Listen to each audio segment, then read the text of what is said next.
Hi everyone. In this video, we're going to talk about why root 3, root 5, root 2, these numbers are irrational with the help of contradiction method.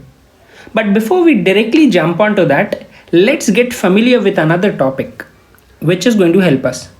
So to understand that, what I have done is I've simply written down the squares up to 15. If you'll observe, I've written 1 square is 1, 2 square is 4, 3 square is 9, 4 square is 16 and so on up to 15 का square. Now the next step that we're going to follow is let us assume a prime number. Okay, हम कोई prime number ले लेते. Now a question might arise in somebody's mind, sir, what is a prime number? देखो prime number मतलब ऐसा number होता है ना कि जो सिर्फ खुद के टेबल में आए और 1 के टेबल में आए. जैसे मान लो 5, तो 5 का किस्सा ऐसा है कि 5 खुद के टेबल में आता है, 5 में आता है और 1 में आता है. बट अगर मैंने ले लिया वहीं पर 10, तो 10 1 के टेबल में आता है, 2 के टेबल में आता है, 5 के टेबल में आता है और 10 खुद के टेबल में तो आएगा ही. तो 10 एक कॉम्पोजिट नंबर हो गया बट 5 एक प्राइम नंबर हो गया. And do remember people, 1 is not a prime number. ठीक है, 1 is neither prime nor composite. अच्छा, तो अब हमने नंबर तो चलो यहाँ पे प्राइम नंबर सेलेक्ट कर लिया, प्राइम नंबर क्या होता है ये पता कर लिया है हमने. अब हम लोग क्या करते हैं कि हम लोग ये जो सारे स्क्वायर्स यहाँ पर हम लोग ने लिखे हैं ना, इन स्क्वायर्स में से हम लोग ऐसे नंबर्स, ऐसे परफेक्ट स्क्वायर्स ढूंढते हैं जो 5 से डिविजिबल हो. ठीक है, 5 से डिविजिबल मतलब क्या होगा कि 5 का डिविजिबिलिटी रूल क्या बोलता है? इट सेज अगर किसी नंबर के एंड में 5 या 0 आए तो वो नंबर्स 5 के टेबल में आएंगे. तो जैसे अपने केस में 225 आएगा, 100 आएगा और 25. ये तीनों नंबर्स ये परफेक्ट स्क्वायर्स भी होंगे और 5 के टेबल में भी आएंगे. तो चलो इसे लिख लेते हैं. सबसे पहले विल गो विद 25. तो मैं ऐसा लिख सकता हूँ कि 25 is divisible by 5. Divisible by 5 का मतलब क्या होता है ना सर, कि वो 5 के टेबल में आएगा. ठीक है, अब कोई आपके जैसा जीनियस होगा, वो ये बोलेगा कि सर 25 को आप किसी दूसरे फॉर्म में लिख के दिखा दो. कुछ ऐसा कि 25 को मैं लिख सकता हूँ 25 इज 5 का स्क्वायर. तो यानी अब इसको मैं कैसे रीड कर सकता हूँ कि 5 स्क्वायर इज डिविजिबल बाय 5, है ना. 5 का स्क्वायर 5 से डिविजिबल है. अच्छा, दूसरा एग्जाम्पल देख लेते हैं. 100 डिविजिबल बाय 5 है ना, मतलब 100 5 के टेबल में आएगा. 100 को दूसरे फॉर्म में लिखा जा सकता है 10 square is divisible by 5. Okay, और बिल्कुल इसी तरह से can you please guess about 225? I count up to 3. 1 2 3. तो पहले हम लोग लिख सकते हैं 225 डिवाइडेड बाय 5. अच्छा, 225 को मैं कैसे लिख सकता हूँ दूसरे तरीके से कि 15 स्क्वायर इज डिविजिबल बाय 5. अब जो सोचने वाली बात ये है ना बच्चों कि हम लोग ने कहा कि 5 का स्क्वायर इज डिविजिबल बाय 5, 10 का स्क्वायर इज डिविजिबल बाय 5, 15 का स्क्वायर इज डिविजिबल बाय 5. मतलब 5 का स्क्वायर 5 के टेबल में आता है. क्या 5 के टेबल में आएगा? हाँ आएगा. तो मैं ये कह सकता हूँ कि 5 डिवाइड्स 5, यानी 5 इज ऑल्सो डिविजिबल बाय 5. दूसरे वाले केस में हो सकता है पहला वाला ना समझ में आया, तो दूसरे वाले में पक्का समझ में आ जाएगा कि मैं ये कह सकता हूँ कि 10 स्क्वायर इज डिविजिबल बाय 5. यानी ये जो नंबर है 5, ये 10 के स्क्वायर को डिवाइड करता है. अगर 5 10 के स्क्वायर को डिवाइड करता है तो क्या मैं बोल सकता हूँ 5 10 को भी डिवाइड करेगा? 5 के टेबल में 10 आता है क्या? बिल्कुल आता है. तो इसके लिए हम लोग क्या लिख सकते हैं कि 5 डिवाइड्स 10 का स्क्वायर, सो देयरफॉर 5 डिवाइड्स 10. यानी अगर कोई प्राइम नंबर किसी नंबर के स्क्वायर को डिवाइड करता है तो वो उस नंबर को भी डिवाइड करेगा. जैसे लास्ट एग्जांपल में मैं ये कह सकता हूँ कि 5 15 के स्क्वायर को डिवाइड करेगा. 5 किसके स्क्वायर को डिवाइड करेगा? 15 के स्क्वायर को. तो यानी 5 15 को भी डिवाइड करेगा. बात जारी भेजे में कि अगर कोई नंबर किसी नंबर के स्क्वायर को डिवाइड कर रहा है तो वो नंबर उस नंबर को भी डिवाइड करेगा. अरे इसी को अगर स्टेटमेंट फॉर्म में लिखना रहे तो we can write it like this. If a prime number, अपने केस में प्राइम नंबर क्या था? 5. डिवाइड्स ए स्क्वायर, यानी किसी नंबर के स्क्वायर को डिवाइड कर रहा है। कोई प्राइम नंबर, इसको मैं कुछ ऐसा लिख सकता हूँ कि अगर कोई प्राइम नंबर है वो किसी नंबर के स्क्वायर को डिवाइड कर रहा है, तो यानी वो जो प्राइम नंबर है वो उस नंबर को भी डिवाइड करेगा। ओके, अगर मान लो मैंने ऐसा कहा कि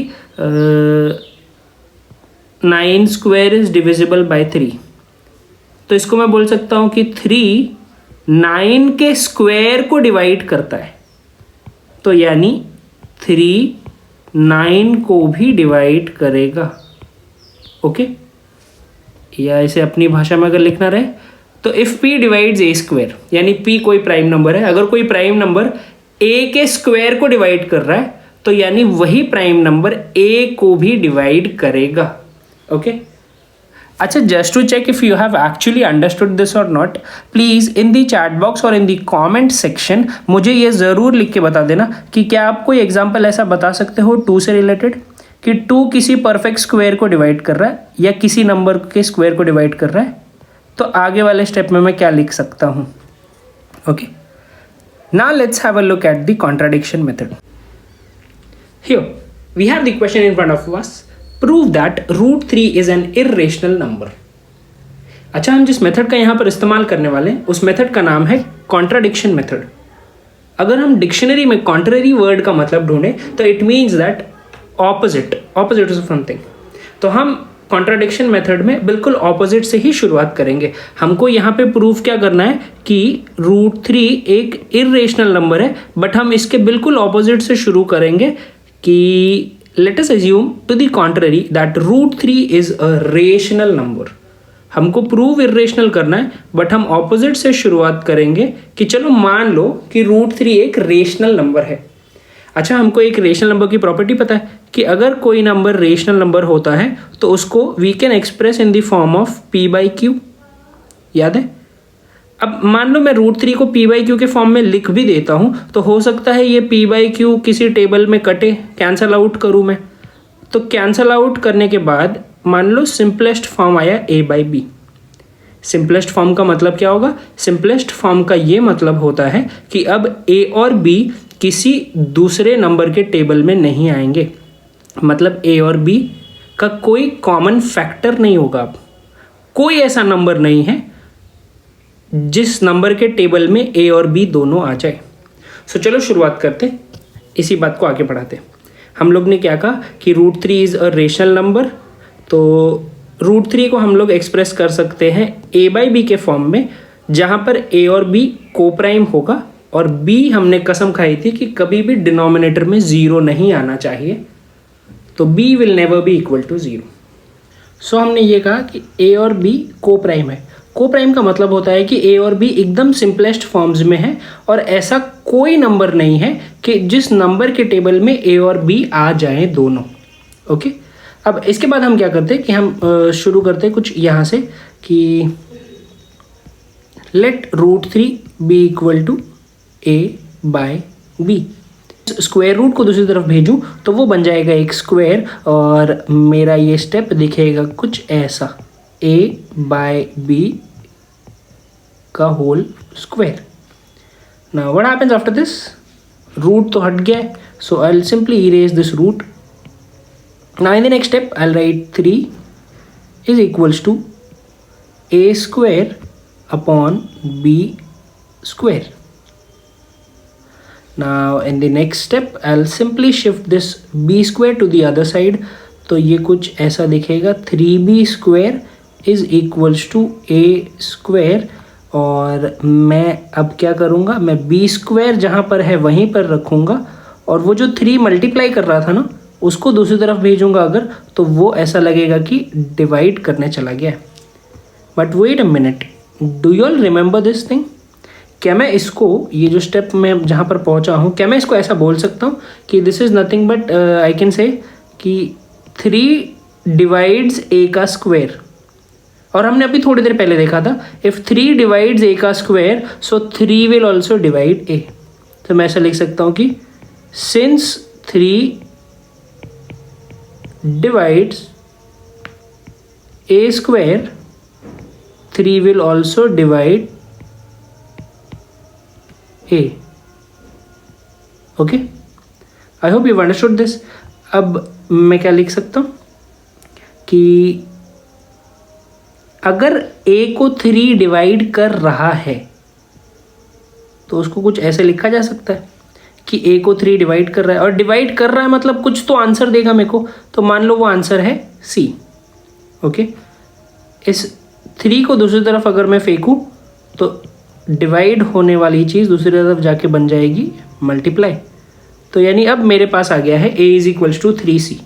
इस a इक्वल्स टू 3c को ना बच्चों मैं उठा के सीधे यहाँ पे सब्स्टिट्यूट कर देता हूँ।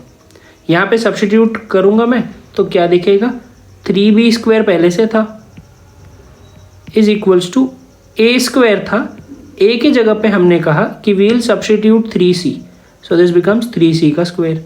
Now again what am I going to do, 3b² is equals to 3 का स्क्वायर 9 और c का स्क्वायर c²। अगर आप थोड़ा बहुत मैथ समझते हो तो आपको ये बात समझ में आएगी कि b² यहीं पे रखूँगा अगर तो 3 दूसरी तरफ जाके डिवाइड करेगा and I am left out with c²। A little bit of cancellation will give me b² is equals to 3c²। अगर इस 3 को मैं दूसरी तरफ भेज दूँ तो what am I left out with now, 3 दूसरी तरफ जाएगा तो वो b² को क्या करेगा, divide is equals to c²। एक बार और अगर आप ध्यान दो इस स्टेप पे, क्या मैं इसको ऐसा समझ सकता हूँ कि 3 इज डिवाइडिंग b का स्क्वायर, और हमने थोड़ी देर पहले यही सेम चीज़ देखी थी कि अगर 3b के स्क्वायर को डिवाइड कर रहा है तो मतलब 3b को भी डिवाइड करेगा। और यहाँ पर हम लोग ने कॉन्ट्राडिक्ट कर दिया। कैसे कॉन्ट्राडिक्ट किया, देखो हम लोग ने ऊपर ये कहा था कि a और b ना कोप्राइम्स है। कोप्राइम्स है मतलब इनमें कोई भी कॉमन फैक्टर नहीं होगा। कॉमन फैक्टर नहीं होने का मतलब ऐसा है कि a और b किसी एक नंबर के टेबल में कभी भी नहीं आएंगे। बट यहाँ पर मैंने क्या बोला, ये इस वाले स्टेप पर कि 3 डिवाइड्स a, यानी a 3 के टेबल में आता है, और यहाँ पर मैंने बोला 3 डिवाइड्स b, यानी b भी 3 के टेबल में आता है। अब a और b अगर दोनों 3 के टेबल में आ रहे हैं तो फिर वो कोप्राइम हुए ही नहीं, तो मतलब मैंने जो एज्यूम किया वो गलत है। तो मैं लिखूंगा कि ऐसा इसलिए हो रहा है because I had assumed √3 to be a rational number, so therefore √3 has to be an irrational number.